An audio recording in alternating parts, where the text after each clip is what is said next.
Yes, pagbabago. Yes.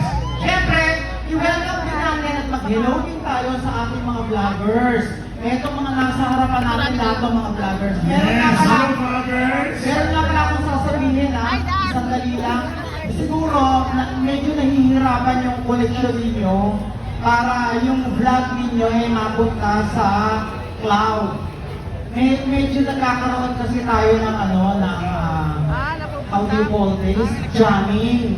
Oo, kaya medyo mahirap ang signal galing sa inyong device papunta sa web. So, Yes. kaya magtiis-tiis lang Medyo muna tayo. tayo. Basta ang importante, magkakasama po tayong lahat ngayong araw na to. Tara! Magkakasama tayo mga Pilipino! Hey! Hey! Yan! Yan, ngayon, syempre, dire-diretso natin dito, tatawagan naman natin ang farmer representative ng Mindanao, Bar Council Speaker. Palakpakan po natin, Brother Musa Sulaiman! Yun na po, alhamdulillah wa bihi nasta'in wa ba'd. Assalamualaikum warahmatullahi wabarakatuh sa mga kapatid natin Muslim. Magandang hapon po sa mga sambayanang Pilipino po.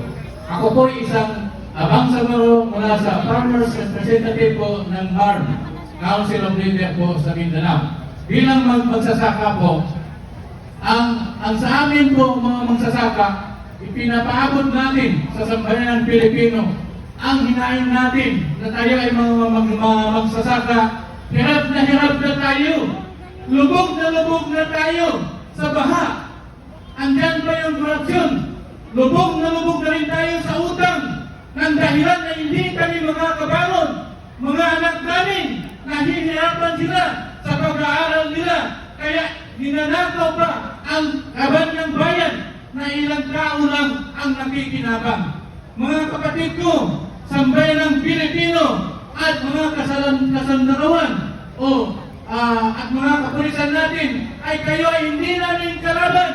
Hindi namin kayo kalaban, bagkus kayo ay kakampi namin dahil nanumpa kayo na ipagtanggol ninyo ang karapatan ng bawat Pilipino, ipagtanggol ninyo ang batas ng Pilipinas, ipagtanggol ninyo ang sovereignty ng Pilipinas. Sana po, ito na ang panahon. Takpin ninyo, hulihin ninyo, ikulong ninyo ang mga magnanakaw dahil kayo ang binigyan ng otoridad upang takpin sila, papanagutin sa batas dahil yan ang tugtunin na pinanunumpaan ninyo bilang mga sundalo at alagad ng batas. Mga kapatid, sawang-sawa na kami, hirap na kami sa pagtatanim ng palay, pagtatanim ng niyog, mga gulayan, upang makabili kami ng mga pagkain na ibinta para makabayad din kami ng mga taxis na siya na ang ginagamit ng ating pamahalaan. Ngayon nilalakaw lang. Tingnan ninyo ang flood control. Yan ang dahilan kung bakit lumubog ang mga sakahan namin. Dahil sa mga proyekto na hindi standard kundi substandard, ninanakaw pa ang kaban ng bayan.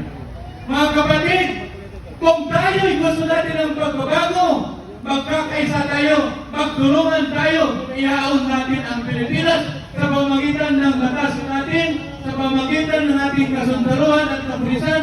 Kayo ay natahanay ng tama, kayo ay nagpapatupad ng batas.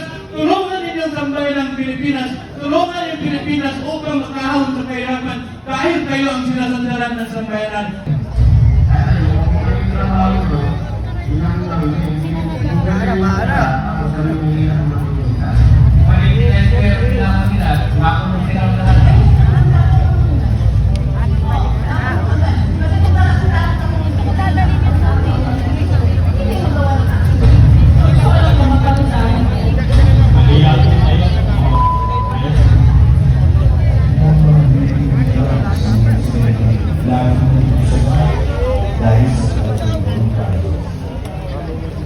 Dito sa Barangay Lusa, Bulacan, meron naman talagang project.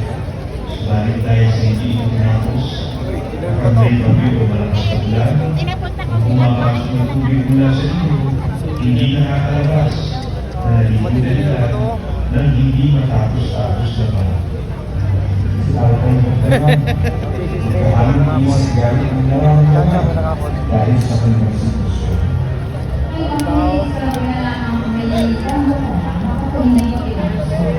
Ang pinutuloy ni Alpay, ang 96.4 million pesos flood control project sa isang lugar na sa ulat ng DPWH noong pang February 2023 natapos. Ito rin ang labis na pinagkakanda ni Anita Mata. Kaya mataas po sa akin yung ginawa nila na pag tumakot dyan sa mga pera niya, ginagawa nila ng hindi tama. Wala, hindi tama ng material. 239 Lex, thank you. Halos buong barangay, lubos sa baha. Ngayon ang bahagi ng sugar na ang mga residente kinakailangan ng bangka upang makarating sa kanila din ng bahay. Ang tubig sa regular ng pagkakataon, kahit na mga araw, umaabot sa gitna. At kapag maulan, lalo kapag may bagyo, halos bumuo ang unang palapag ng mga pamahuli. Ito ang nangyayari sa Desert Season.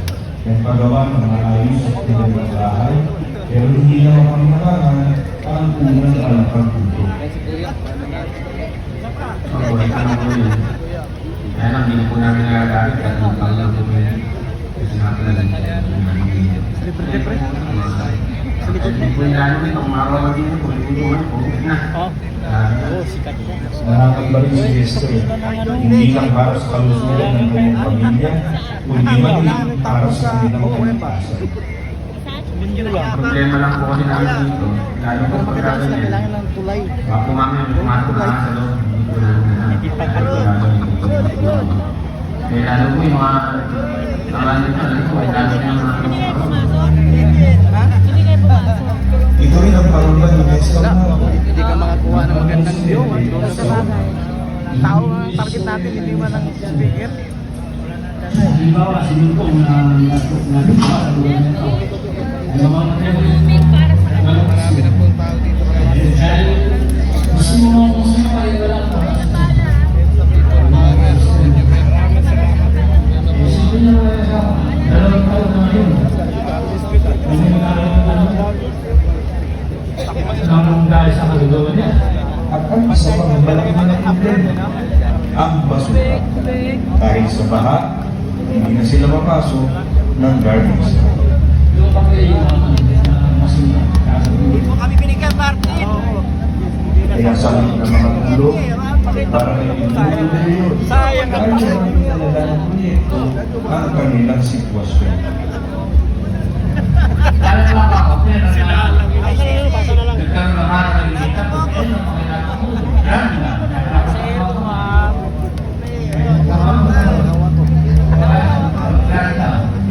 kailangan mo, grabe na. Isa pa, Lord. Lord, isa pa. Isa pa.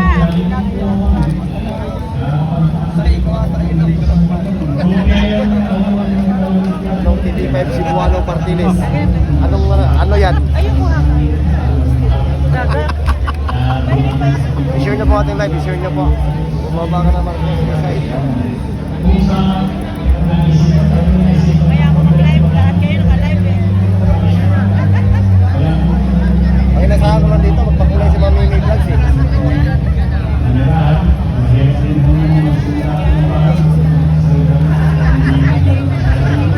Para pakiulit niya na may sakit sa puso at asawa. Dagdagan bago ang pagharap sa baha, araw-araw.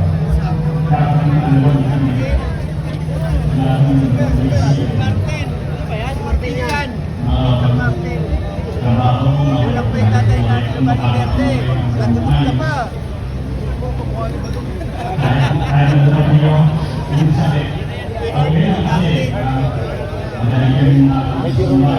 Ano? May biro na.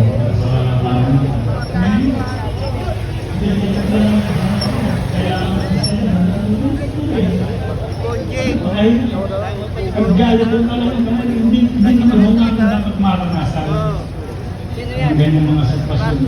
Kaya ang mga residente sa Pinansa, suportado ang laging isasagawa ng Iglesia ng Diyos. Dapat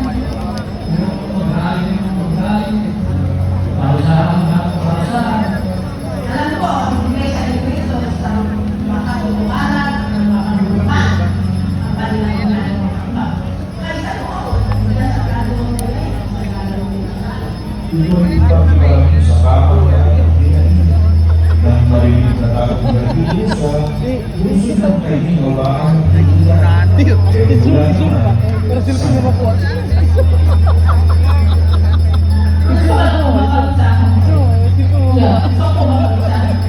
Wala nang nangyari. Maawa kayo sa Transparency, nakita namin kung ano ang nangyayari sa investigation. Naalala namin yung investigation nila, lokohan lang. Mararamdaman na namin namin yun. Kasi yung hirap namin dito, hindi nila mapapayaran, hindi nila mapapayaran. Yung hirap namin dito, kailangan namin may managot, kailangan namin mawalan sila. Dito sa bagay na hindi sana namin dinaranas nila.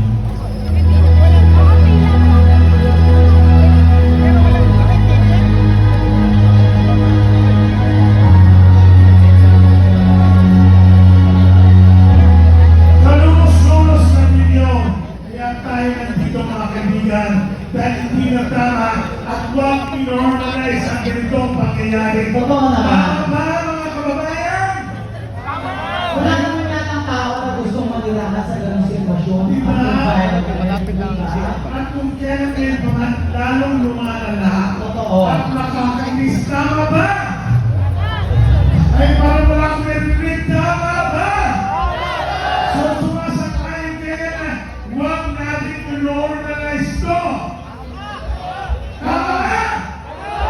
Hindi sumasagot. Tama ba? Alam kasi, syempre nangyari, yung pogi na kasalayan mo yung mga ganyan bagay, iitiisin mo na lang. Bakit ka naman makitiis kung pwede mo bilangan? Totoo, di ba? Kaya tama na nandito tayo para makisa.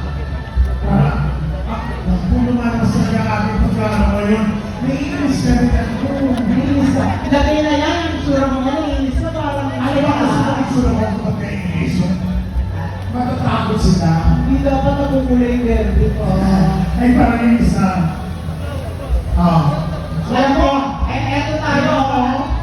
Pagka dinaanan kayo ng drone, kumuhay-kaway kayo dyan. Alam nyo, lahat ng nakikita na ikita sa mga kamay, iwagay-way! Yay! At sumigaw tayo lahat ng Pilipino! Pilipino! Pilipinas! Mahal kong Pilipinas! Ang ganda ng background natin, magkaisa.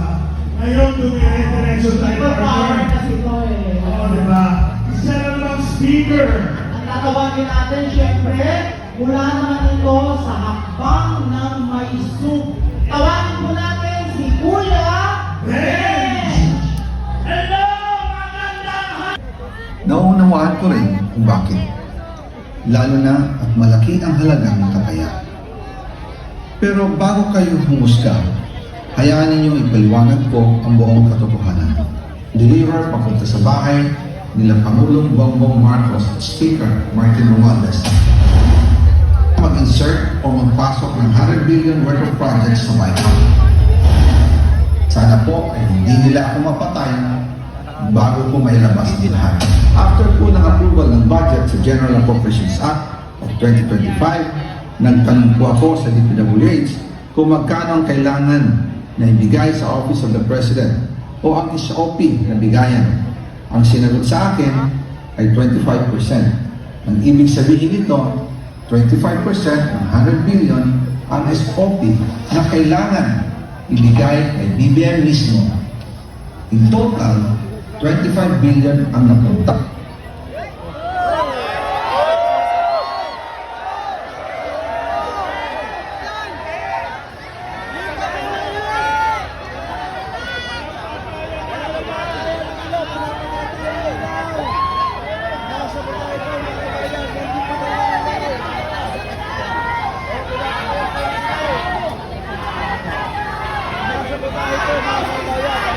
Marcos Rizal!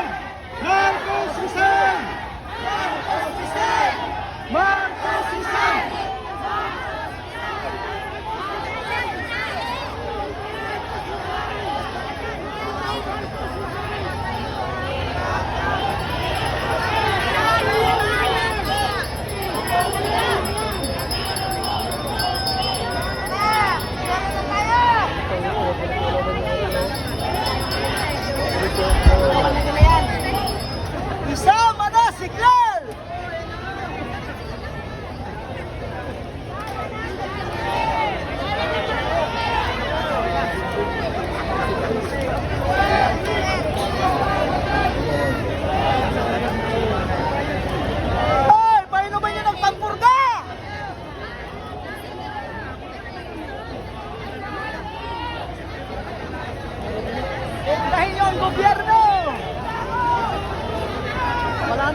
Kailangan tayo magkaisa.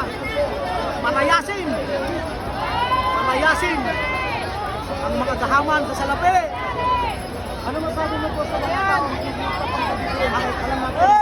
Wala nang amon nyo! Napatunayan na! Ano pa? Kilos! Maukat ka lang ka dyan, oh! Ang amon nyo! Wala! Dito! Tao?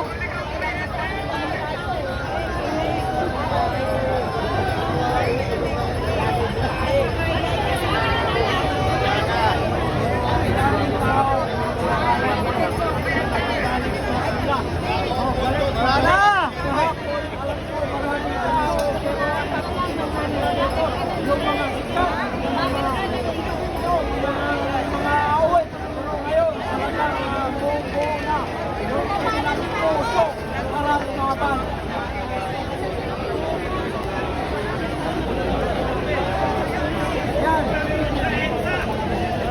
Dito kami uwi! Mamaya may baon na si Bukas may parating tayo bisita. Mamaya meron na may... 4,000 dito! Ayan na!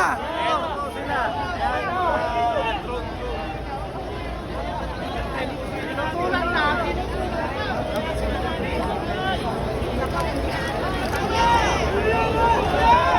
Kita ninyo! Wala pang ilaw pero tumarating yung mga tao! Kahapon dinumog dahil sa banda!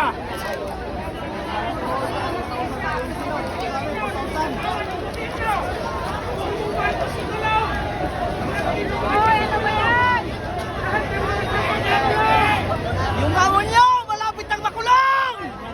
Yung amon nyo, malapit ang makulong! Yan yung pagkakataong magsalita. Yung patayan. O, tingnan nyo. O, pakita mo. Pinatayan na. Ayan, pakita ninyo kahit wala kaming ilaw, dami pumupunta! Patuloy ang programang ito. Sapagkat ang programang ito ang magbibigay ng para palayasin ang mga magnanakaw. Tigil na dito.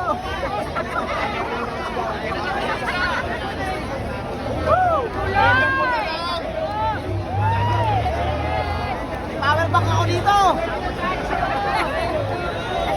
Ang trap, sinusunod sa magnanakaw. Diba? Ano Meron ako dito, power bank, patuloy lang to.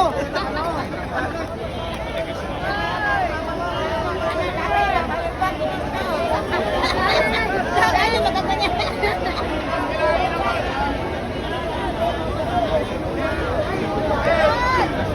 Ayan, na yung pinagaling na namin. Isa lang, babayan, kahapon, libo-libo pumunta dito dahil sa Banduanes. sa banda.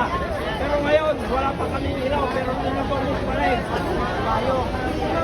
Mayo pa kami dito.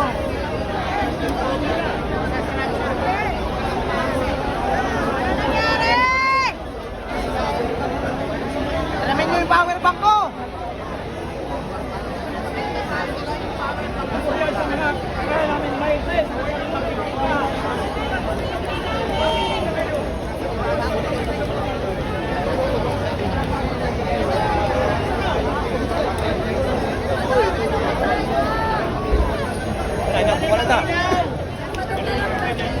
Ayaw nila kasi.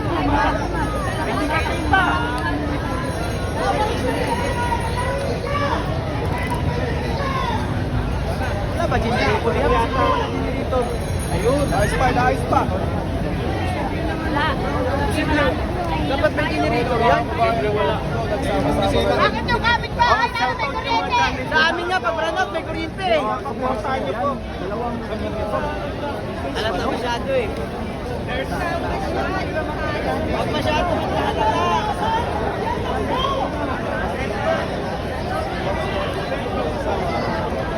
Tingnan mo!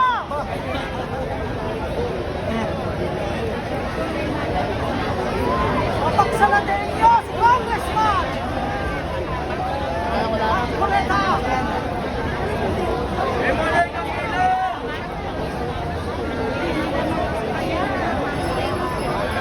Kayong maniwala sa bayan ng Pilipinas!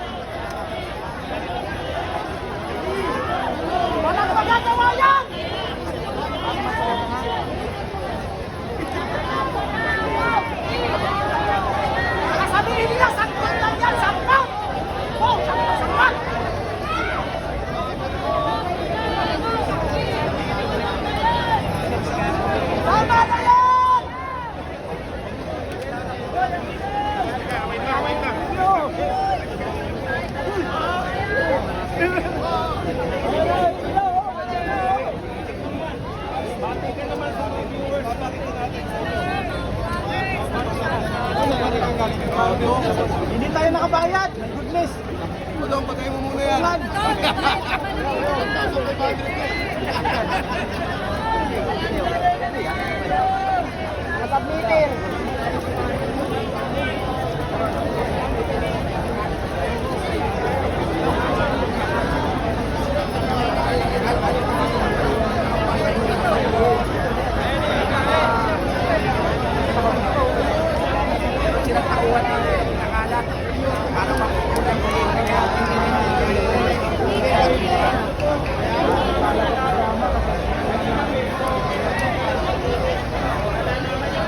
Kakamutan lang kayo dyan ni BBM!